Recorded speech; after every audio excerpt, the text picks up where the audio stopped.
What is it like to be a driver on race day? I know you're really busy before you even get into the car. Yeah, I mean, today has been in particular a busy day. It depends on where we're at. Some places, you know, the Indy 500, there's appearances and everything else for hours and hours before. Here today, I don't know what, it's 1:30 now, and I think I woke up at 8 between autograph sessions, and great crowd here today.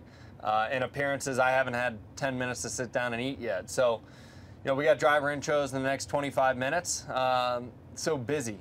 There's not a whole lot of time to stop and think. You know, there's a lot of stuff that we, you know, with the team we need to talk about, strategy meetings and all those sorts of things. Particularly right now in this time of year, we're second in points, and this is a big day for us.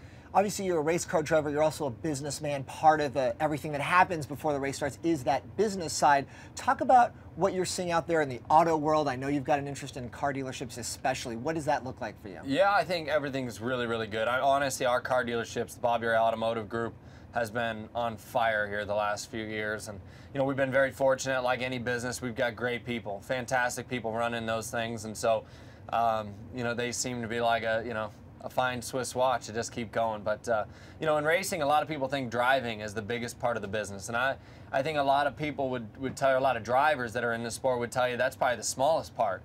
Driving is when you can kind of relax, you know. It's everything else that goes along with this is so busy. And, you know, particularly this year, we've been having a great season with Steak and Shake and everybody else that's been on board that have made this possible. We owe it to them. Now, I tell people all the time, and I don't think people understand racing well enough like this, that, you know, I'll just use the example, you know, New York Giants. If whoever, some small company or some big company, beer company, whatever, doesn't sponsor them, they're going to play football. If Steak and Shake doesn't sponsor me, we don't go racing. And so our job is always, you know, to work very hard to get them as good of a return on their investment as possible. When you look at the business world right now, especially in the autos, you're seeing things like Uber and Google driverless cars and Tesla's electric cars. What does that mean for someone who's in the race car business and you're burning fuel and you're driving yourself? Hey, look, you know, we try to be, and I think almost we try too hard in racing to be green or efficient. You know, racing is a special sport. Racing is a sport that heightens all of your senses as a fan, sight, you know, smells, sounds, all those sorts of things that most other sports don't. In fact, I couldn't think of another sport that does.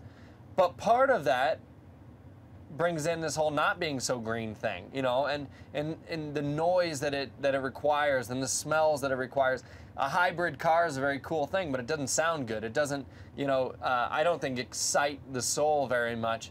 However, that's the way our business is going in the car dealership sides of things, for sure. I mean, we're seeing more and more of them.